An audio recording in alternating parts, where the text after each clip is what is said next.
Bueno, aprovecho para dar las gracias al doctor Reynoso. Es un privilegio compartir con ustedes esta mesa. Y debo confesar que cuando el doctor Reynoso me habló para invitarme a esto, al día siguiente empecé a pensar de qué iba a hablar. Y la pregunta de qué estamos aprendiendo me llevó a ver las fotos que tomamos durante el sismo. Y la verdad es que me llevó un momento de reflexión importante. Primero, no voy a presentar ecuaciones porque mis colegas lo van a hacer mejor de lo que yo puedo. Pero segundo, más que qué estamos aprendiendo, la pregunta no debería de ser qué de lo que habíamos aprendido en 1985, qué hemos olvidado. O peor aún, qué hemos dejado de hacer, qué hemos menospreciado o en qué hemos sido negligentes. Y esto sucede porque al revisar las fotos de las fallas que yo tuve oportunidad de ver, me hizo pensar que hay muchas cosas que pudiéramos haber evitado y no lo hicimos. Entonces, parte de lo que quiero comentar y compartir con ustedes en estos 8 minutos será esto, justamente más una cuestión conceptual que una cuestión técnica de discurso. No menosprecio desde luego la intensidad de la fuerza del sismo, pero creo que nuestros amigos de las compañías aseguradoras me permitirán pensar que esta línea roja representa la tendencia en pérdidas económicas con el tiempo a través de los desastres naturales, independientemente de que sean sismos, erupciones volcánicas, inundaciones aéreas. Lo que es cierto es que con cada evento sísmico, si bien el número de muertos no ha sido sorprendentemente alto, no es suficiente para no darlo por bueno, pero la verdad es que las pérdidas económicas han sido extraordinariamente altas. Hay muchos daños de los que vamos a platicar, daños sobre todo los estructurales, incluso me los brinco porque decía que mis colegas hablarán todavía mayor detalle de lo que han sido problemas de losas blandas, pisos blandos, falta de rigidez, edificios en esquinas, etcétera, etcétera, etcétera. Yo creo que quizá lo que valdría la pena ver es, si revisáramos los catálogos de fotos de 1985, podríamos encontrar decenas de fotos con el mismo tipo de daños. Y esto es realmente lo que de alguna manera quisiera compartir con ustedes en estos dos grandes rubros. Creo que hubo un daño extremadamente generalizado en términos de varias zonas de la ciudad, en los aspectos que tienen que ver con daños en elementos no estructurales, como muros divisorios, plafones, escaleras, etc., y daños en contenidos.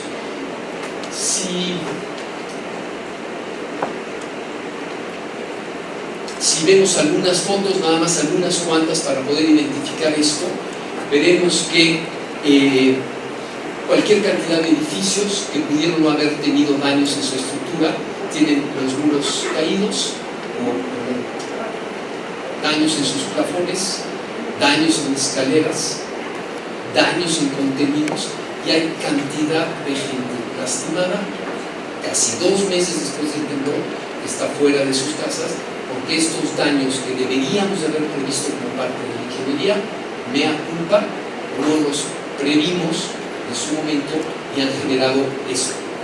Es increíble poder entrar a una habitación y ver este tipo de daños en los contenidos.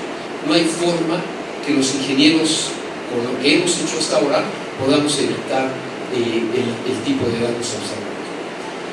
Yo creo que me permitiría concluir lo siguiente con estas breves observaciones. Primero, es indispensable que los ingenieros del proyecto tengamos mucho mayor conciencia en detalles constructivos que están relacionados con cómo desligar los muros, cómo desligar los plafones, qué hacer para los procesos constructivos de elementos que a veces menospreciamos en el proceso de diseño, que pueden ser escaleras, etc. Es muy importante incorporar en el proyecto y en la construcción una cultura de lo bien hecho en la obra, que desafortunadamente en nuestro ramo de la construcción muchas veces adolece, pero lo vamos a ver a continuación. Y también siempre existirá la oportunidad para estudiar y entender por qué suceden las cosas.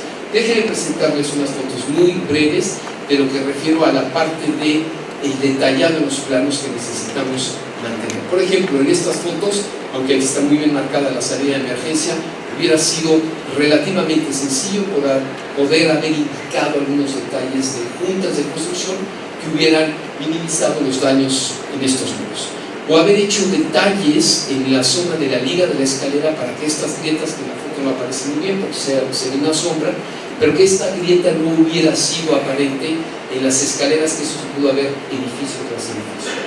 O detalles como estos, donde las varillas de un muro de rigidez y de cortante en un edificio de 7 pisos que va a tener que ser demolida, no estuvo adecuadamente anclada a la base de los cimientos.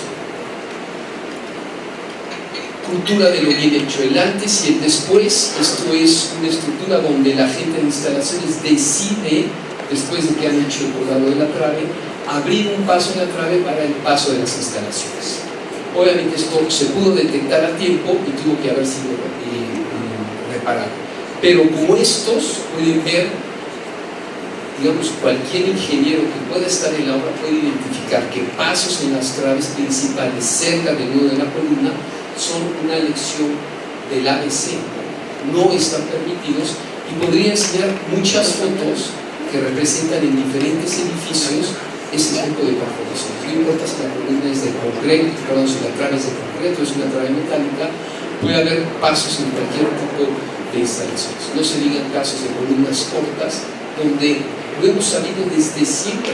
Por eso digo, no tenemos mucho que aprender, pero no necesariamente muchos de los errores que hemos visto son cosas que no supiéramos. Era algo que ya esperábamos y que no estábamos preparados para hacer. Otro tema, el penúltimo para terminar. Hay cosas que son inexplicables.